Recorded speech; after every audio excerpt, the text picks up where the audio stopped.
Senegal's first oil refinery, a game changer for Africa's future.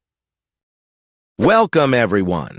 I'm absolutely thrilled to share some groundbreaking news that has the potential to reshape not just one nation, but an entire continent.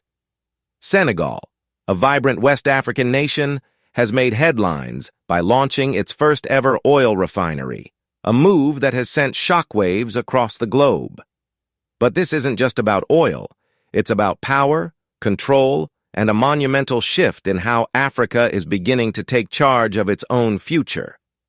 If you're wondering why this matters, stick with me because this story is about so much more than barrels of crude. It's about breaking cycles, reclaiming sovereignty, and setting a new precedent for economic independence. Let's dive in and explore this transformative moment in detail. For decades, Senegal, like many African nations, has been caught in a frustrating and exploitative cycle. The country is rich in natural resources, including oil, but it has historically lacked the infrastructure to refine and process these resources domestically. Instead, crude oil would be extracted and shipped out of the continent, processed in foreign refineries, and then sold back to Senegal and other African nations at a premium. This meant that while Africa is blessed with an abundance of natural wealth, oil, gold, diamonds, cocoa, and more, it has derived very little value from these resources. Think about it. A resource that should cost $1 ends up costing $5 because it was refined outside the continent.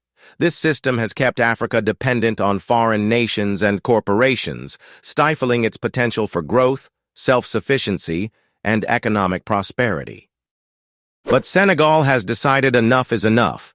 In a bold and transformative move, the country has launched its own oil refinery, marking a significant step toward breaking free from this cycle of dependency. This isn't just a small-scale project, it's a billion-dollar investment that has the potential to change the game not just for Senegal, but for the entire continent. The refinery, known as the Senegal African Refinery Company, SAR, has already processed its first batch of crude oil, 650,000 barrels to be exact, producing 990,000 tons of diesel, gasoline, kerosene, and butane gas. And this is just the beginning.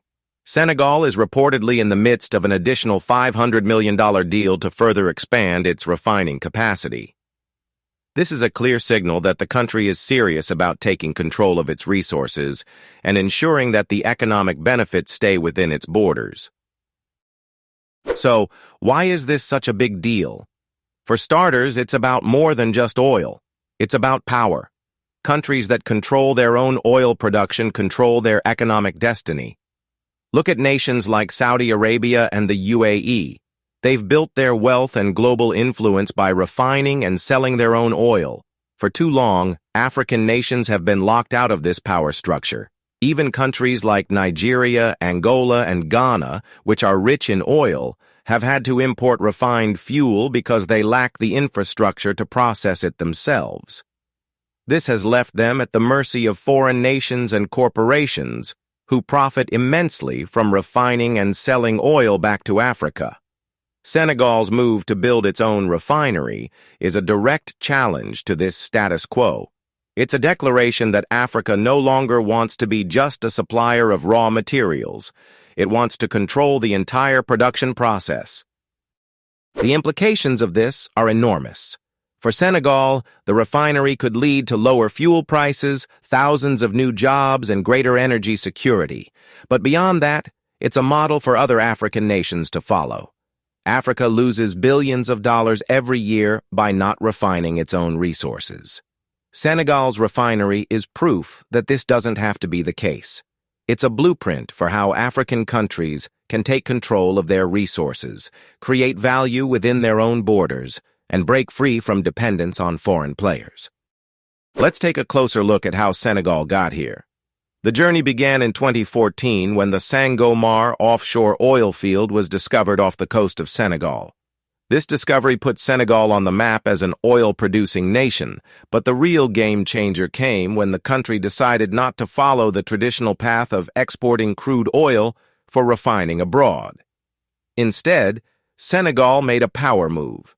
It invested over $1 billion in upgrading its national refinery and secured financing from local banks, as well as the Pan-African Bank, Afreximbank. This decision to refine its own oil domestically is a historic shift, one that could set a new standard for resource management across the continent. But Senegal's transformation doesn't stop at oil. The country is also making waves on the political front.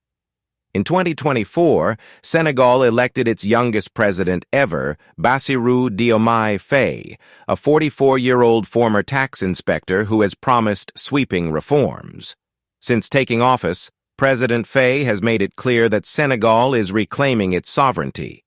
In a bold move, he ordered the withdrawal of French military troops from the country, sending a strong message that Senegal will no longer be a staging ground for foreign powers. This decision was met with widespread support from the Senegalese people, who see it as a step toward true independence.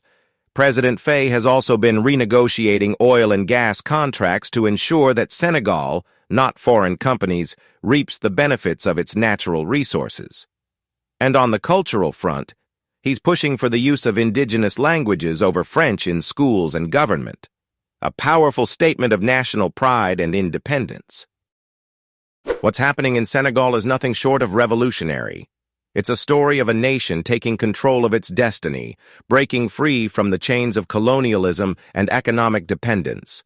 The launch of the oil refinery is a symbol of this transformation, a tangible step towards self-sufficiency and economic growth. But it's also a call to action for other African nations. Senegal is showing that it's possible to take control of your resources, build your own infrastructure, and create a future that's not dictated by foreign powers. Of course, with great power comes great responsibility. The Senegalese government has already set up commissions to review oil contracts, ensuring that foreign companies aren't walking away with all the profits.